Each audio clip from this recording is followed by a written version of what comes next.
Emmanuel Macron, on le sait, va donc écrire à tous les Français, mais pourquoi faire finalement?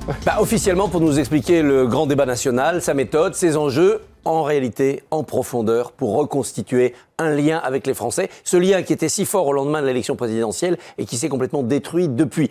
C'est une sorte de profession de foi nouvelle, de nouvelle alliance que le président va essayer de rédiger pour que, d'ici à 2022, il y ait quelque chose d'écrit entre le peuple et lui. Il s'agit de créer une sorte de nouveau programme, et si ce n'est de nouveau programme, de nouvelles manières de faire. Une sorte de bréviaire pour les quelques jours qui restent dans ce quinquennat. Quelques centaines de jours, ça passe si vite un quinquennat. Ce n'était pas du tout le même contexte, mais François Mitterrand l'avait fait aussi en 88. Est-ce que la lettre aux Français, c'est pas hyper ringard? Non, je ne crois pas. C'est ringard si on le fait comme Mitterrand, c'est-à-dire un instrument de campagne. Parce qu'on était le 7 avril 88. On était en pleine campagne à l'aube de son deuxième septennat. Nicolas Sarkozy avait réédité le même genre d'exercice en 2012. De la même manière, un président qui termine un quinquennat et qui est candidat à un nouveau. Tandis que là, ce n'est pas du tout la même chose. On est loin de la campagne présidentielle. Il s'agit non pas de proposer quelque chose pour un quinquennat nouveau, mais de relancer le mandat en cours. Donc pour Emmanuel Macron, c'est totalement différent. Alors tout va dépendre aussi de la forme que ça prendra.